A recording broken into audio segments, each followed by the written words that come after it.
안녕하세요. 아이코리아 아동발달교육연구원 원장 김지연입니다. 지난 시간에 이어서 지피지기 100점 불태 기억하시죠? 아이를 알고 나를 알아야 우리 아이를 잘 키울 수 있다. 두 번째 시간이에요. 오늘은 지피지기, 나에 대해서 알아보는 시간이에요. 엄마인 나. 엄마인 나는 어떻게 행동하는 게, 어떻게 우리 아이랑 지내는 게 아이를 잘 키울 수 있는 방법인가에 대해서 양육 태도에 대한 부분을 알아보려고 해요. 양육이라는 것은 사실은 엄마로부터 받아온 것밖에 없어요. 다른 사회적인 환경에서 우리가 양육을 받진 않잖아요. 그러다 보니까 양육이라는 똑같은 환경, 내가 아이를 키우는 육아라는 똑같은 환경에서는 그때 배웠던 것들이 그대로 다시 재현이 될 가능성이 높다. 우리가 이것을 애착의 대물림이라고 얘기를 합니다. 이 애착의 대물림은 본인이 지각하지 않고서는 바꾸기가 굉장히 어려워요.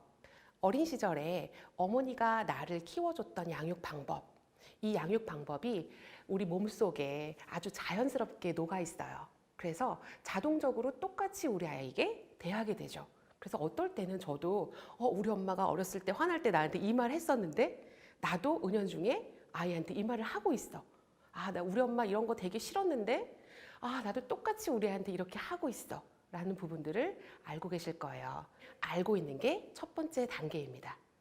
인정하지 않으면 그 다음은 바뀌지 않아요. 우리 엄마가 나를 이렇게 키워서 내가 이런 부분이 있어.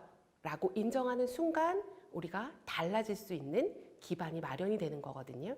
그래서 이렇게 양육에 여러 가지가 영향을 미칠 수 있다는 걸 우리가 인정하고 인식하고 있어야 그 다음 달라질 수 있어요. 남편하고 사이가 안 좋잖아요. 그러면 아이한테 대하는 태도가 달라질 수 있어요. 우리 남편 저거 나쁜 것만 닮아가지고 저거 이렇게 되게 미워질 수도 있거든요. 그 순간 내가 이게 영향을 미치고 있구나 라고 인식하는 순간 우리는 달라질 수 있다. 그래서 지금 내가 우리 아이를 키우는데 영향을 미칠 수 있는 게 뭐가 있는지를 한번 생각해 보세요. 저는 개인적으로 제가 둘째를 굉장히 늦게 낳았거든요. 그래서 체력이 딸려요. 그래서 둘째를 키우다 보면 정말 너무 피곤하고 힘들고 그렇거든요. 그래서 내가 이게 체력이 딸리니까 아이한테 자꾸만 신경질을 내고 화를 내고, 특히 밤 8시가 지나가면 지킬 앤 하이드처럼 아이한테 화를 많이 내요. 그래서 생각했죠. 내가 8시 정도 되면 아이한테 화를 많이 내는구나.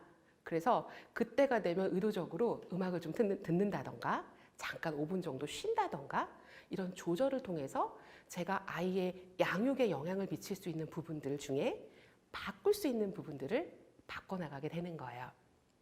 자, 이렇게 영향을 미칠 수 있는 요인들을 생각해 본 다음에 그 다음 우리가 양육 태도의 중요한 차원들을 조금 공부해 볼 건데요.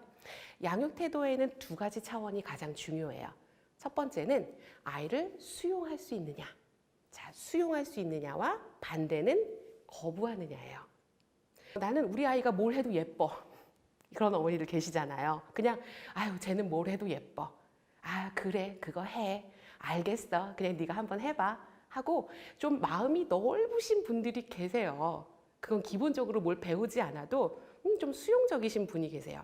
반면에 약간 이제 좀 힘든 거죠. 거부적인 거예요. 어떻게 많이 나타나냐면 넌 왜 이렇게 나를 힘들게 해? 나 너무 힘들어, 너 키우는 거. 너 진짜 이렇게 힘들어서 키우겠니? 이런 말을 만약에 달고 있다면 내가 아이에 대해서 좀 거부적이지는 않은가 하고 고민해 보셔야 될 것 같아요.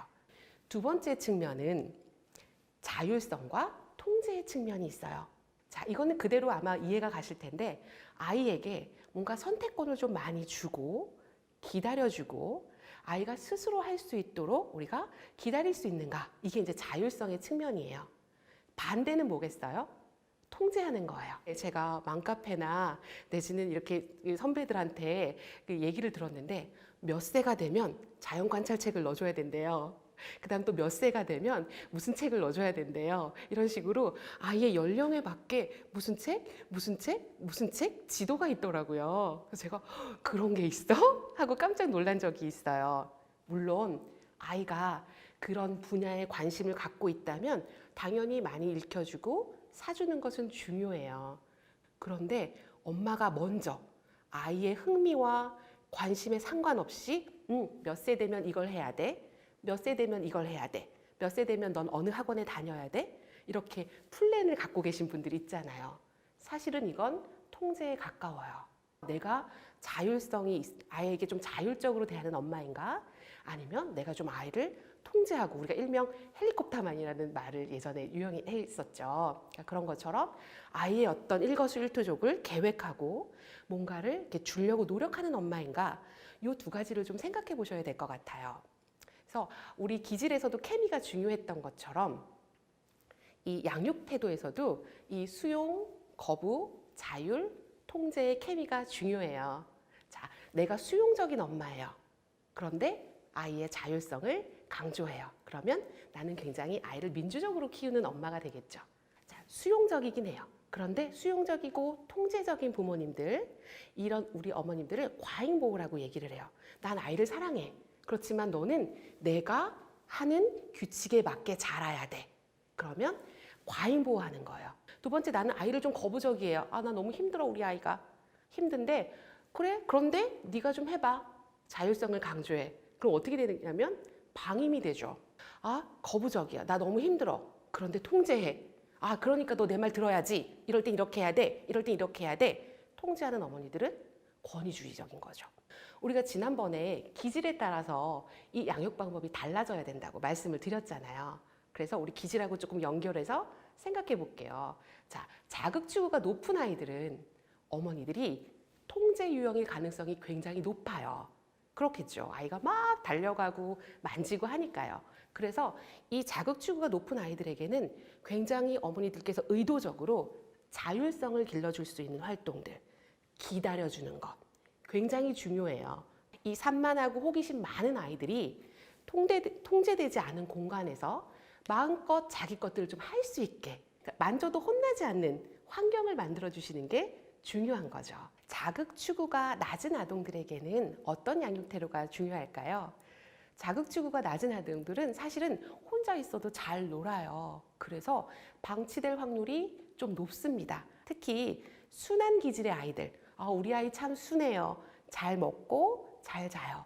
그래서 이런 친구들은 사실 혼자서도 굉장히 잘 노는 측면들이 있거든요. 이럴 경우에는 부모님이 조금 편하기 때문에 그냥 조금 방치하거나 방임하는 경우가 있어요. 이럴 때는 이 아이들에게는 자극을, 아이가 좋아하는 것들을 차례차례 줄 수 있는 좀 개입적인 양육이 필요합니다. 그래서 너무 아이의 자율성만을 강조하다 보면 아이가 새로운 자극에 대해서 잘 경험하거나 받아들이기 어려울 때가 있거든요. 위험의 피가 높은 친구들, 우리 지난 시간에 배웠잖아요. 불안이 높아요. 이런 친구들에게는 어떤 자세가 필요할까요? 굉장히 수용적인 자세가 필요해요. 너 왜 이렇게 인사 좀 해? 말씀드렸죠. 그럴 때는 그래, 부끄럽지. 나중에 할까? 오늘은 엄마가 대신할까? 조금 아이가 이 자극에 대한 불안을 낮출 수 있도록 기다려주는 거예요. 그래서 이렇게 위험의 피가 높은 친구들에게는 수용적인 자세가 굉장히 훨씬 더 중요하다라고 말씀드릴 수 있고요. 자, 사회적인 민감성이 높은 친구들, 눈치를 막 보고 상황에 대해서 막 빨리빨리 판단하는 친구들이에요. 이런 친구들에게는 뭐가 중요할까요? 자율적인 측면의 양육 태도가 굉장히 강조가 돼야 돼요. 왜냐하면 이 친구들은 자기 주장을 하지 않고 다른 사람을 따라갈 확률이 높거든요. 그럴 경우에는 아이가 스스로 난 이거 하고 싶어. 그래, 그러면 네가 하고 싶은 걸 해도 돼.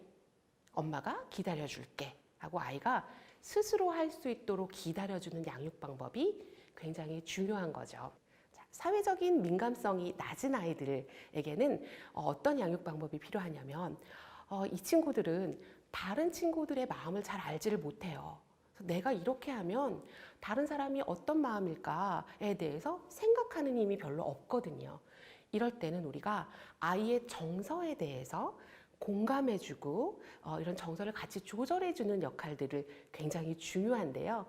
이것은 다음 시간에 우리가 감정 코칭에 대해서 설명을 드릴 텐데 그 컨텐츠를 조금 더 참고하시면 좋을 것 같습니다. 자, 이렇게 아이의 기질에 따라서 우리가 기본적인 양육 태도를 어느 부분에 조금 더 강조를 둬야 되는지, 어느 부분에 조금 더 신경을 써서 우리 아이를 키워야 되는지를 한번 생각해 보실 수 있을 것 같아요. 자, 오늘은 우리 아이 기질에 따라서 양육 방법에 대해서 알아봤습니다. 우리 다음 시간에는 또 다른 우리 아이 키우는 이야기들로 만나 뵙겠습니다. 감사합니다.